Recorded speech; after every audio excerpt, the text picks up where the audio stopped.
Hello children, welcome to AIMS India's online class, biology session, respiration, the energy releasing system. So we have been discussed about the respiration, types of respiration, that is aerobic respiration and anaerobic respiration. In today's class, let us discuss about the organs of respiration and how different organisms undergo or obtain the oxygen for the respiration process. The evolution in gases exchanging system. How the respiration has undergone several changes from unicellular organisms to multicellular organisms. That is evolution in gaseous exchanging system.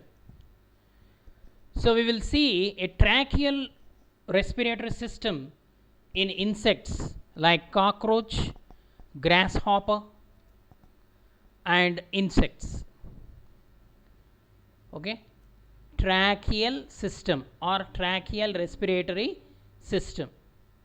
It is observed in cockroach, grasshopper, which you have studied in your lower class, that is 7th. The tracheal respiratory system consisting of a series of tubes called trachea. Okay, here see tracheal trunk, longitudinal tracheal trunk, which is divided into several branches called tracheoles. These are the trachea, divides and opens into the muscles directly in the form of tracheoles. Okay,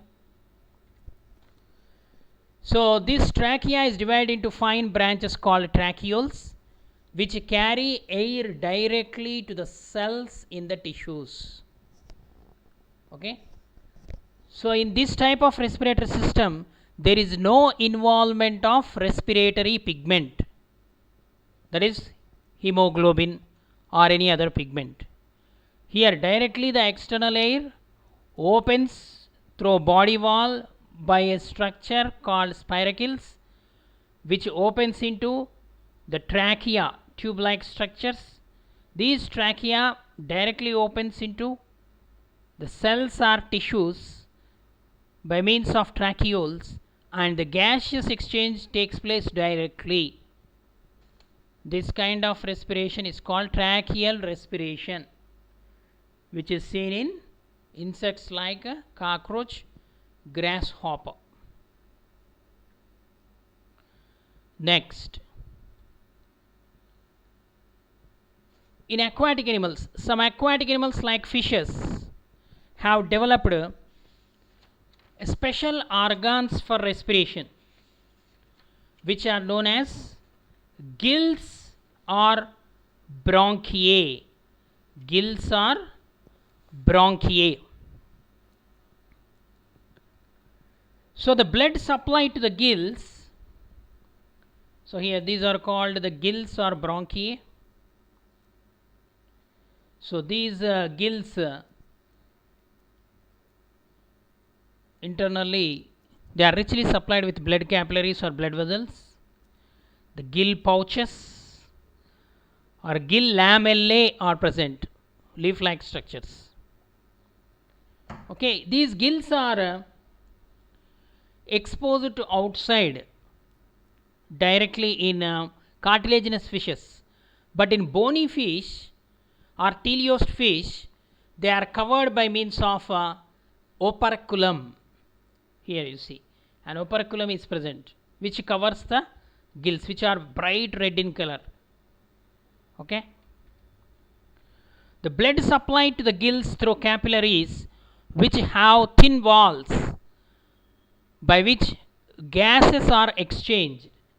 This is called branchial respiration. Okay, so the fish keeps its mouth open and lowers the floor of the oral cavity. As a result, like this, it opens its mouth and lowers the oral cavity. So as a result of which, what happens? The water rushes into the mouth from outside. It will be drawn into the oral cavity. Now what it will do? It will close its mouth. When it closes its mouth, the floor of the oral cavity is raised. So the water is pushed into the pharynx and is forced to the gill pouches through internal branchial aperture.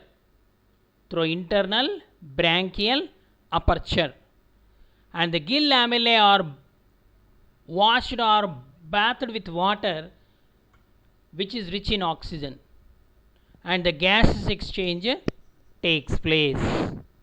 This kind of respiration where gills are involved is called as branchial respiration. Okay, so this is the method of respiration in the aquatic animals like fish, because the availability of oxygen depends upon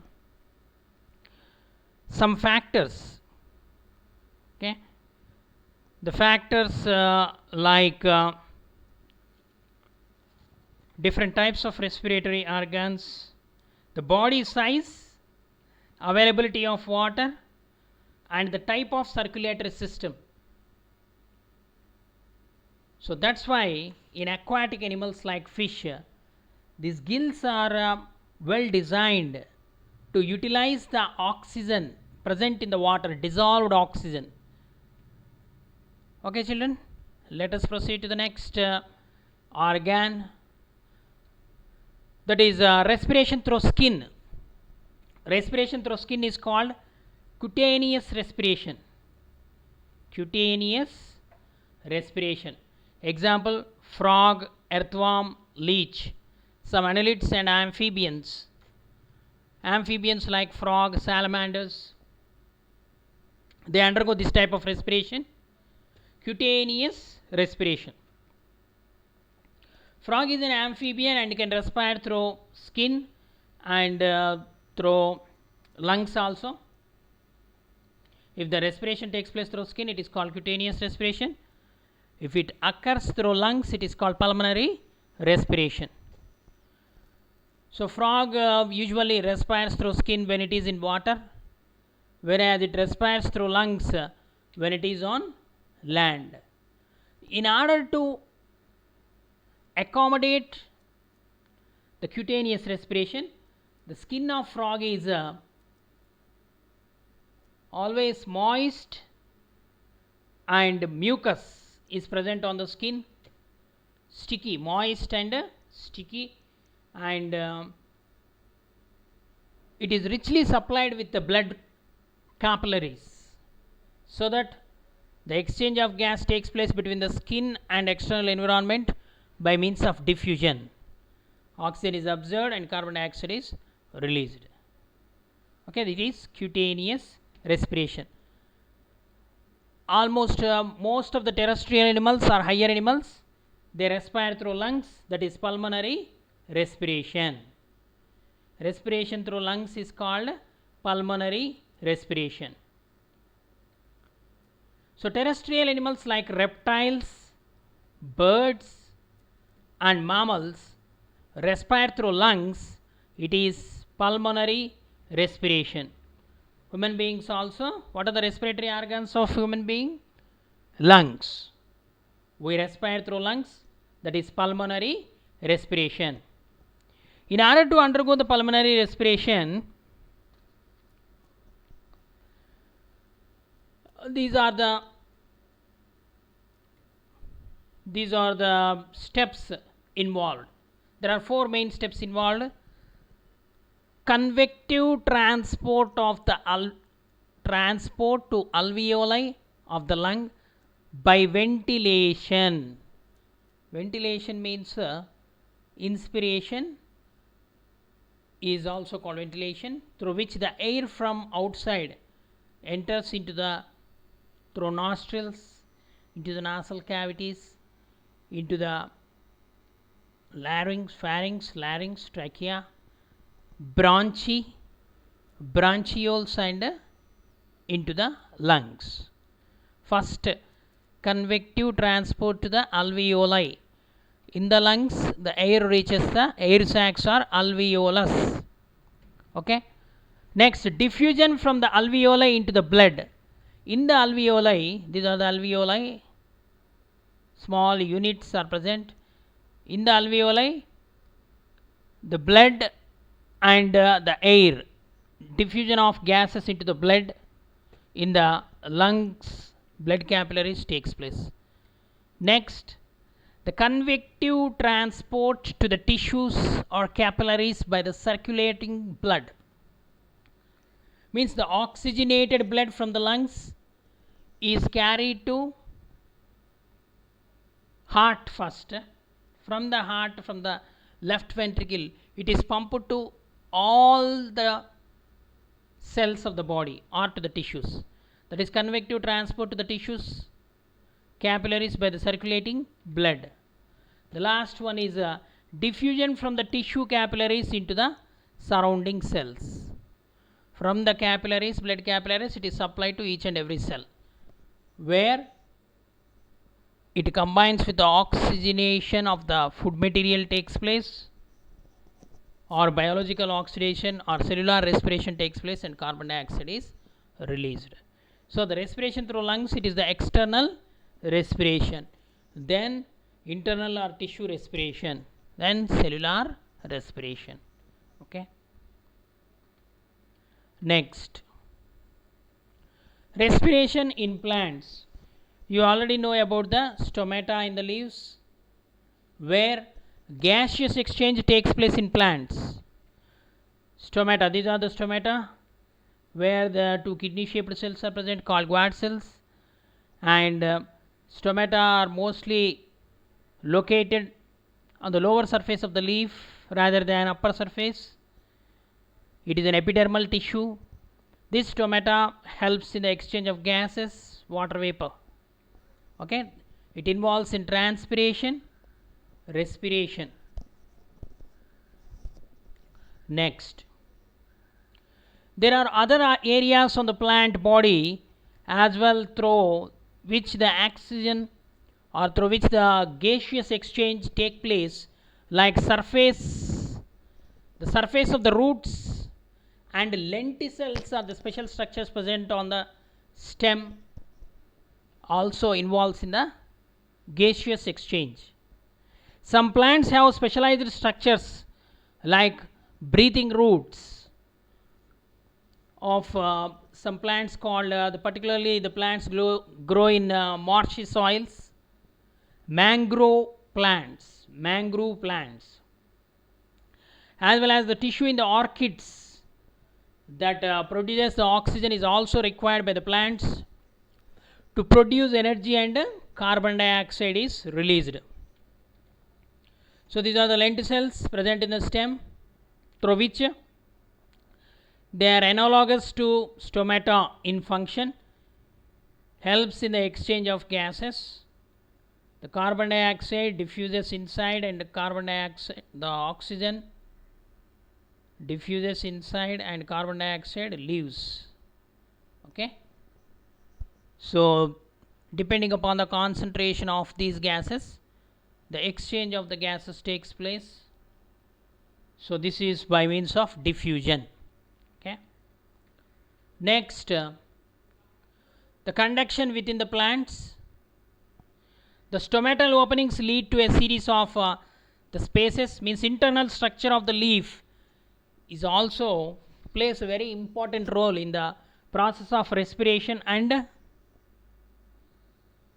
photosynthesis. The stomatal opening lead to a series of spaces between the cells inside the plant, which form a continuous network all over the plant, like this. The spaces are very large in the leaves, much smaller in other parts of the plant. So that is the structural organization of the leaf. The air spaces are lined with water, where the oxygen is dissolved in this and passes through the porous cell walls into the cytoplasm. the oxygen dissolved in that water and it is passed through the porous cell walls into the cytoplasm of the cells. And in the cells, the sugar is broken down into carbon dioxide and water, means that is the respiration process, cellular respiration. The sugar is broken down into carbon dioxide and water with the liberation of energy, and the carbon dioxide passes out into the air spaces by again in the similar fashion. Okay, through the stomata, oxygen enters inside and again carbon dioxide leaves. Okay, so this is the structural organization of the leaf, where more air spaces are present. These are the stomata, are the openings through which the air enters inside and leaves out. Okay, there is a water film in the spaces or intercellular spaces or gap. So there is a water film where the oxygen dissolves in that water film and that is carried to the cells or transported to the cells where the exchange of gases takes place and the respiration process occur. Sugars broken down into carbon dioxide and water. Again the carbon dioxide will diffuse out in the similar fashion. Okay, let us know more. The conduction within the plant. The whole system works by diffusion. As the oxygen is used up by the cells, a gradient develops between the cells and the air in the spaces, a concentration gradient. When the concentration of oxygen decreases, the more oxygen enters inside and it dissolves in that water film and again reach. When the carbon dioxide concentration increases, the carbon dioxide will diffuses out. So depending upon the concentration, from high concentration to low concentration, the movement of molecules or ions takes place until the concentration becomes equal on both sides. It is called the diffusion. It is a physical process. It occurs naturally. No need of supplying of external energy or no energy is used in this process. It is a physical process. Okay, children. Similarly, between the air in the spaces and the air outside the stomata and lenticels, so depending on the concentration, the oxygen passes in and carbon dioxide passes out. In the same way, the more carbon dioxide is released by the cells, a gradient occurs in the reverse direction and it passes out to the external environment. Means the process of exchange of gases takes place in the plants by a diffusion, by the phenomenon diffusion. Okay, children. So here some activities. Before going to this activity, the whole system of diffusion, as the oxygen is used up by the cells, a gradient develops between the cells. So this is the exchange of gases. So aeration of roots, another one. So the aeration of roots, most of the plants can aerate. Aerate means entry of air inside their roots by taking in the oxygen through the lenticels or through the surface of their root hairs. Because the root hairs walls are also very thin, they obtain oxygen from the air spaces existing between the soil particles. So roots absorb the air trapped between the soil particles. But the plants which have their roots in very wet places or marshy places, such as ponds or the marshes, they are unable to obtain the oxygen. So they adapted to these waterlogged conditions by having much larger air spaces which connect the stems with the roots. So it is convenient for making diffusion from the upper parts much more efficiently. Isn't it, children? Such type of roots in these marshy plants like mangroves are called aerial roots. Aerial roots. The most usual adaptation is to have a hollow stem, and the problem of air transport is more difficult for the trees, not many with their roots permanently in water. So for this, the mangroves are an exception. Mangrove tree of the tropics, which forms the aerial roots above the soil surface and takes in oxygen through these roots. Okay, to know more about the respiration in plants, let us perform the following activity. Activity number 3, which shows carbon dioxide is released during respiration. Sprouted seeds experiment. So take a handful of moong or bajra seeds. Soak the seeds in water one day before the experiment. Keep these soaked seeds in a cloth or a pouch and tie with a string tightly. So keep the cloth pouch in a corner of your classroom or at home. Next day, you collect the sprouts or germinated seeds from the pouch. Keep it in a glass bottle, wide mouthed glass bottle or plastic bottle, around some 200 ml capacity. Take a small injection bottle or a beaker. Fill with 3/4 of this bottle or beaker filled with lime water. Okay, because what is the test for carbon dioxide? Carbon dioxide turns lime water milky. Fill with lime water and tie a thread to the mouth of the small bottle. Insert it in the big bottle carefully and let it hang by the thread. Close the mouth of the bottle, wide mouth bottle, with a cork tightly. Make a similar setup with unsprouted seeds. Here another one you can take. In one bottle you take sprouted seeds, another experimental bottle you take, in that dry seeds or normal seeds you can take, and same setup you have to keep lime water also. Keep this setup undisturbed for 1 or 2 days. During this time you observe the color of lime water in both the setups, and you find out in which setup does the color change faster and why. Obviously the bottle with the sprouted seeds,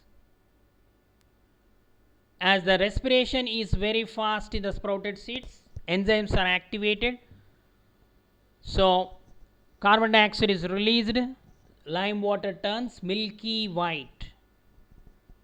Okay, children.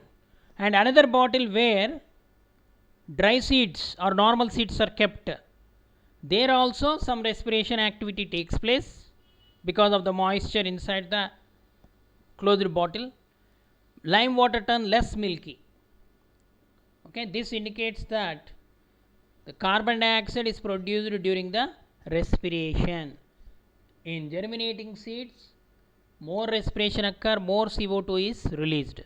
So another activity with the same sprouted seeds to test the whether heat is produced during respiration or not. So activity number 4, take the sprouted seeds in a similar manner. One day before you have to prepare the sprouted seeds. which are prepared for the above activity. Same here, you need a thermos flask is required, and remove the lid and prepare a cork, one hole rubber cork, through which you can insert a thermometer. Take care that the bulb of the thermometer should dip in the sprouts. Okay, close the flask with this tight fitting cork like this. No gap should be, no external air should enter inside. So record the temperature in the beginning. Every 2 hours you can observe. You are advised to do this for at least 24 hours. Okay, every 2 hours you have to take the reading in the thermometer. So make a graph by using your observation. Is there any increase in temperature? Definitely. So these experiments you can perform in your school laboratory also. So as the sprouted seeds, as the enzymes are active, it undergo the respiration. During respiration, some energy in the form of heat is produced. The temperature slowly or gradually will increase.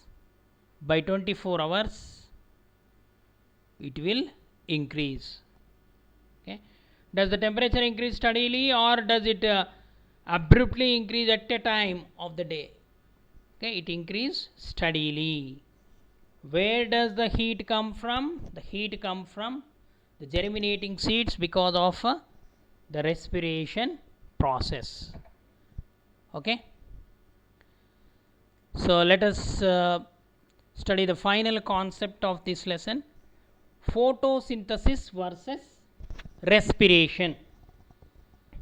The plants carry out photosynthesis, which means that they produce their own food from atmospheric carbon dioxide using the light energy from the sun. What is that process?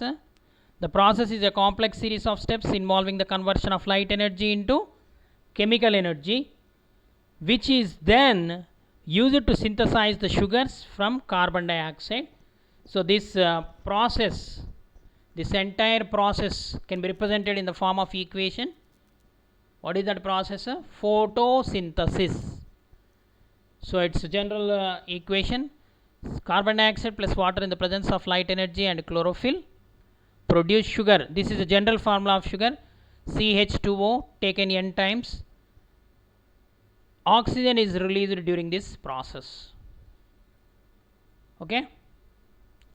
So what is the complete equation of photosynthesis? 6CO2 plus 12H2O in the presence of light, sunlight and chlorophyll produces C6H12O6 plus 6O2 plus 6H2O.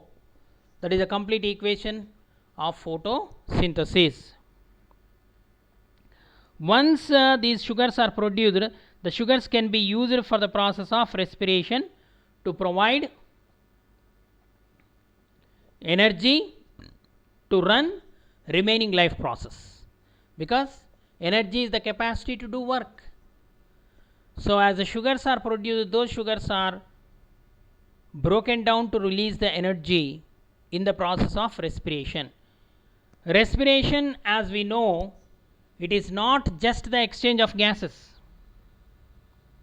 It is the process of breakdown of complex food molecules or a catabolic process to produce chemical or potential energy. This can be summarized with by an equation. That is, so what we have produced here, the sugar is produced, the same sugar in the presence of oxygen, carbon dioxide, it breaks into carbon dioxide and water, during which the energy is produced. Here heat energy is produced and some metabolic energy in the form of ATP is produced, which is used for different purposes. The photosynthesis and respiration appear to be equal and opposite. They are opposing reactions, but both have very different biochemical pathways and are very much essential for a plant's metabolism. Okay, photosynthesis takes place in the chloroplast to produce sugars or starch and other carbohydrates for the plant's metabolic needs. But the cellular respiration, it takes place in the mitochondria, where these carbohydrates are burned to produce chemical energy to function at the cellular level. Okay, during daytime the rate of photosynthesis is usually higher than that of respiration, while at night it is just reverse in most of the plants. Okay, the respiration as well as the photosynthesis is affected by several factors such as temperature, humidity, light intensity. They are called the limiting factors.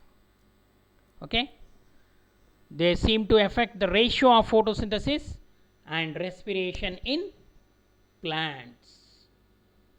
Okay, children, photosynthesis is the anabolic process or constructive process. Respiration is the catabolic process or breaking down process. Okay, children, I hope you understood the lesson. Please read the textbook. Thank you for watching our video. Please subscribe our channel and press the bell icon to receive latest updates.